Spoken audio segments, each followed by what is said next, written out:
ভ্রমণ প্রিয় বাঙালিদের কাছে একটি অতি পরিচিত নাম হলো দার্জিলিং। দার্জিলিং বেড়াতে যাননি এরকম খুঁজে পাওয়া দায়। দার্জিলিংয়ে যতবারই আসেন না কেন, দার্জিলিং আমাদের কাছে চির নতুন। প্রত্যেক বাড়ি এক নতুন রূপে ধরা দেয় আমাদের চোখে।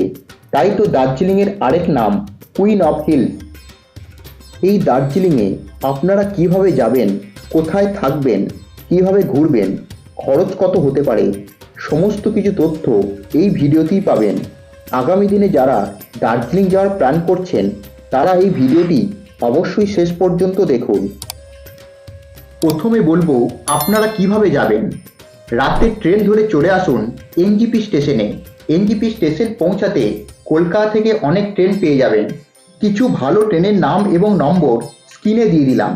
দার্জিলিং যাওয়ার সবচেয়ে ভালো ট্রেন হলো দার্জিলিং মেল। সকাল সকাল শিলিগুড়ি বা এনজিপি স্টেশনে পৌঁছান। সেখান থেকে গাড়ি ভাড়া করে বা শেয়ারে গাড়িতে চড়ে রওনা দিন দার্জিলিংয়ের উদ্দেশ্যে। দার্জিলিং যাওয়ার প্রধানত দুটি রাস্তা রয়েছে। প্রথমটি হলো ভায়া কার্শিয়াং রোড। সেই রাস্তায় দার্জিলিং পৌঁছাতে কম সময় লাগে। এনজিপি থেকে ভায়া কার্শিয়াং হয়ে দার্জিলিংয়ের দূরত্ব 68 কিলোমিটার, সময় লাগবে 3 ঘন্টার মতো। দ্বিতীয়টি হলো ভায়া মিরিক হয়ে, দূরত্ব পড়ে প্রায় 105 কিলোমিটার, সময় লাগে 6 থেকে 8 ঘন্টার মতন। এই পথে দার্জিলিং গেলে বেশি সময় লাগে ঠিকই, কিন্তু এই রাস্তায় দার্জিলিং যাওয়ার পথে দেখা যায় অনেকগুলি দারুণ সুন্দর ভিউ পয়েন্ট। এর মধ্যে সবচেয়ে জনপ্রিয় হলো মিরিক লেক। লেকের ধারে একটি ছোট পার্কও আছে।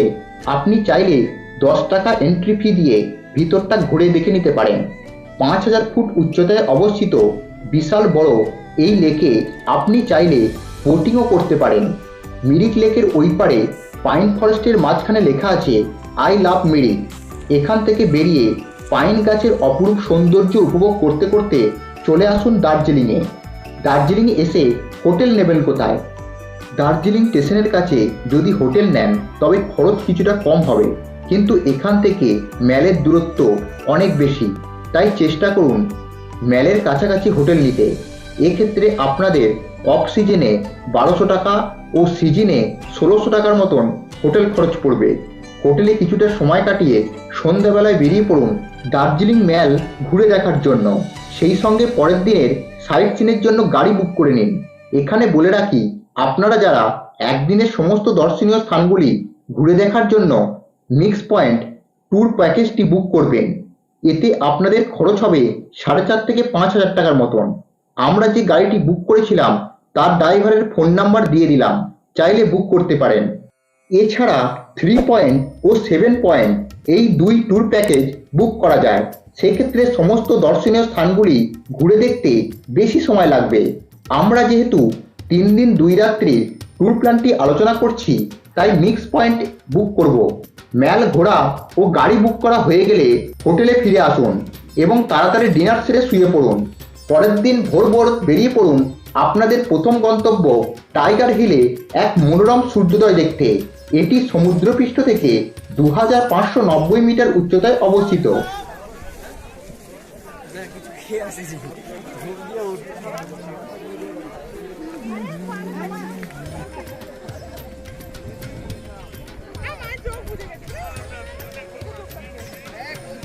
এখানে কিছুক্ষণ সময় কাটিয়ে বেরিয়ে পড়ুন পরবর্তী গন্তব্য ঘুম মনিস্ট্রি দেখতে।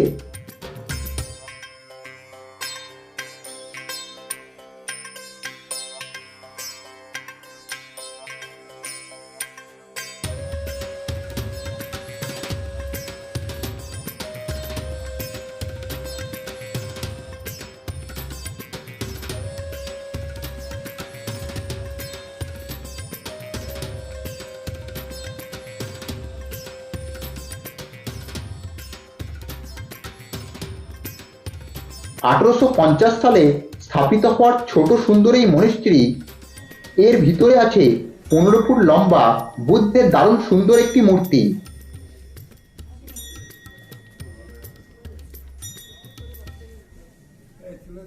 এখান থেকে চলে আসুন দার্জিলিংয়ের জনপ্রিয় টুরিস্ট ডেস্টিনেশন বাতাসিয়া লুপে। এই বাতাসিয়া লুপের এন্ট্রি ফি 30 টাকা করে। দারুণ সুন্দর এই বাতাসিয়া লুপ। যখন টয় ট্রেনগুলো এর ভেতর দিয়ে যায়, জায়গাটি দারুণ সুন্দর দেখতে লাগে। আকাশ পরিষ্কার থাকলে এখান থেকে পুরো শহরটা দেখতে দারুণ সুন্দর লাগে। এছাড়াও রয়েছে ভারতীয় সেনাবাহিনীর গোর্খা সৈন্যদের একটি স্মৃতিসৌধ। 1947 সালে ভারতের স্বাধীনতার পর তাদের জীবন উৎসর্গ করে। বাতাসিয়া লুপ দেখে চলে আসুন রক গার্ডেন দেখতে। রক গার্ডেন যাওয়ার রাস্তাটি খুবই সুন্দর, চারিদিকে চা বাগানে ঘেরা। এই চা বাগানের মধ্যেই পড়বে বিখ্যাত অরেঞ্জ ভ্যালি টি স্টেট। এখানে চাইলে কিছুক্ষণ দাঁড়াতে পারেন, এরপর পৌঁছান রক গার্ডেনে। এখানকার এন্ট্রি ফি 20 টাকা। পাথর কেটে কেটে এই গার্ডেনটি তৈরি করা হয়েছে বলে এই জায়গাটির নাম রক গার্ডেন। এই গার্ডেনটি খুবই সুন্দর, পাশে সিঁড়ি দিয়ে উপরে ওঠার ব্যবস্থা আছে। এই গার্ডেনে কিছুক্ষণ সময় কাটিয়ে চলে আসুন পরবর্তী গন্তব্য হিমালয়ান ইনস্টিটিউট, দার্জিলিং জু ও বেঙ্গল ন্যাশনাল হিস্ট্রি মিউজিয়াম। এইগুলি দেখা হয়ে গেলে দুপুরে ডিনার সেরে নিন, তারপর বেরিয়ে পড়ুন পরবর্তী দর্শনীয় স্থান ফিশ পাগোডা, জাপানিজ টেম্পল। এই দুটি পাশাপাশি অবস্থিত। ঝাও বনের ধারে অবস্থিত ফিশ পাগোডা দেখতে দারুণ সুন্দর। আপনি সিঁড়ি দিয়ে ওপরে উঠতে পারেন। এখানে আছে বুদ্ধের মূর্তি।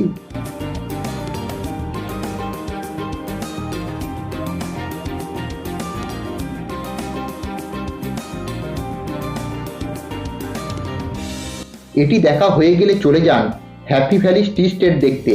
এটি অতি প্রাচীন চা বাগান। এর আশেপাশে অনেক চায়ের দোকান দেখতে পাবেন। সেখান থেকে আপনি চাইলে চাও খেতে পারেন, কিন্তু এখান থেকে চা কিনবেন না, এত ভালো হবে না।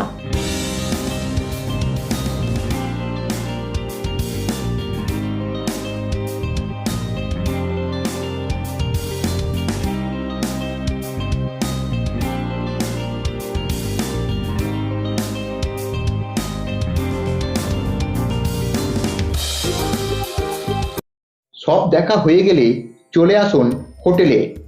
সেই দিনটা রাত্রি স্টে করে পরের দিন সকাল সকাল বেরিয়ে পড়ুন বাড়ির উদ্দেশ্যে। সবশেষে বলবো, দার্জিলিং ভ্রমণে আপনাদের কত টাকা খরচ হতে পারে। দার্জিলিং ভ্রমণের খরচ স্ক্রিনে দিয়ে দিলাম।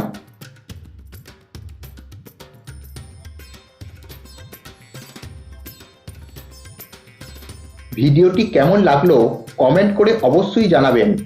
আর চ্যানেলে যদি নতুন হয়ে থাকেন তো চ্যানেলটিকে সাবস্ক্রাইব করে পাশে থাকবেন। আবার দেখা হচ্ছে পরবর্তী ভিডিওয়।